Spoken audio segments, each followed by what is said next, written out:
Hello, my name's Ivana Ojukwu and welcome to a Warwick Weekly special. There are a lot of US flags about and there's this particular rampant US theme going on in the SU. That can only mean one thing, it's the US election night.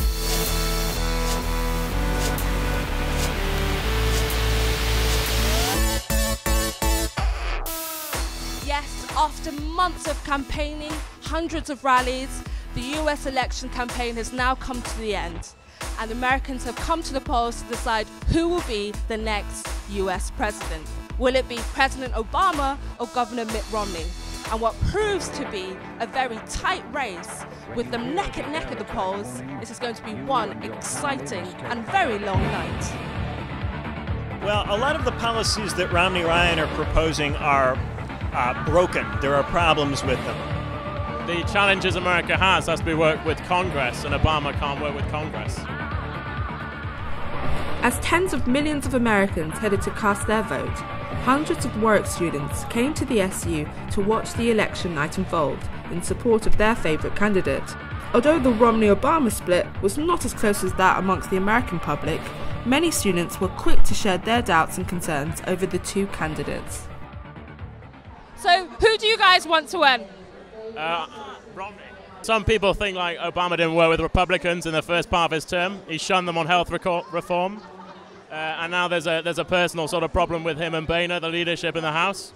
So it's best that a new guy comes in and he'll probably do a better job. On some of his policies, he's out of sync with the American people. Like he believes that the state can cause private sector growth. I'm saying the American people are more right of centre when it comes to the economy. Obama's federal expansion is dangerous, reckless and worrying for not only the future of America but the future of the world because our economies are so interlinked. Obamacare, the Congressional Budget Office predicts, will lose 800,000 Americans their jobs. Right? As an individual mandate, Romney cares at state level, cares for the state. However, while some Romney supporters were critical of the slow economic recovery under the Obama administration, many were quick to come to Obama's defense. To project a much closer affiliation with Israel during the course of the campaign in an effort to try to win over Obama's original stimulus package was a good move, and economic growth responded to it when it was passed, but it was too small and it didn't stay in the economy for long enough. Once it came out of the economy, Obama came back looking for more stimulus, but that American Jobs Act passed this bill right now, but they didn't pass the bill right then, and so the growth has been a little bit more languish up and down since then. I do think that the success of the stimulus package when it was passed, in that it produced, I think, 3/4 of economic growth that were over 3.5% in a row, right after that bill went into effect and those effects started coming into the economy. I think that's a good indicator for stimulus, whereas many of the policies that Romney is talking about, the cutting spending and so on, have produced, for instance, in Britain, the double-dip recession that the Tories have seen in response to the austerity, where 1% growth is being hailed as a quarterly miracle.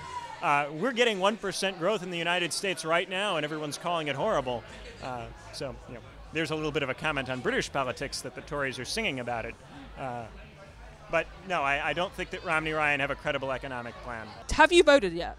I actually decided not to vote because of the way the Electoral College system works, where all of the votes in the given states go over to the candidate, even if 49% of the population votes for the other guy. So I'm from the state of Indiana, which is a hardcore red state, so I could vote for Obama 1,000 times and it wouldn't make a bit of difference, which is really depressing, actually. In practice, the Electoral College hasn't voted against the popular vote in their states in a very, very long time, many, many decades. However, it is distorting the electoral outcome because you're getting an electoral vote where whether you win the state 70-30 or 51-49, you get the same number of electoral votes.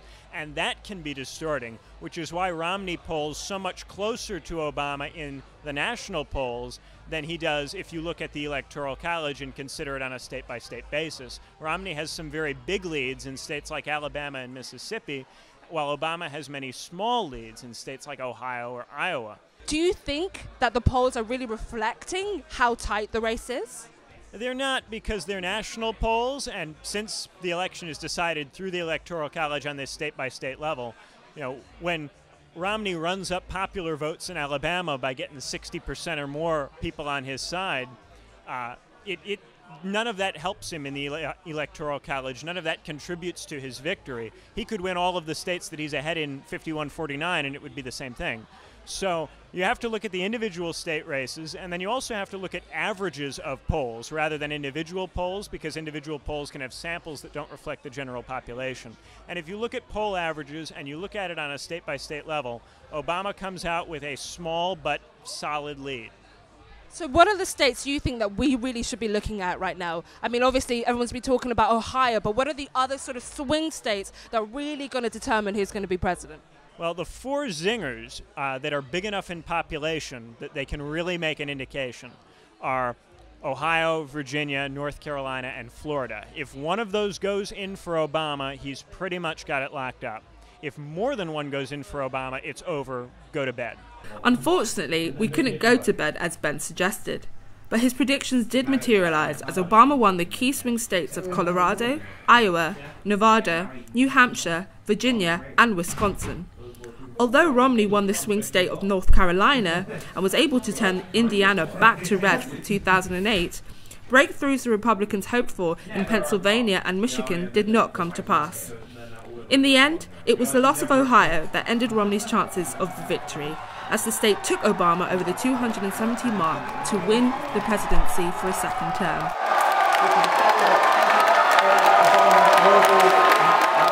With Florida officially called for Obama on Saturday, the president won with 332 Electoral College votes to Romney's 206. At the same time, the Democrats won a majority at the Senate, but the Republicans kept hold of the House of Representatives. Nevertheless, with unemployment in the US still high at 8% and the fiscal cliff fast approaching, which will see the end of Bush-era tax cuts and a cut in the 2013 budget of $110 billion, cooperation between the President, Senate and House is essential for America to move forward.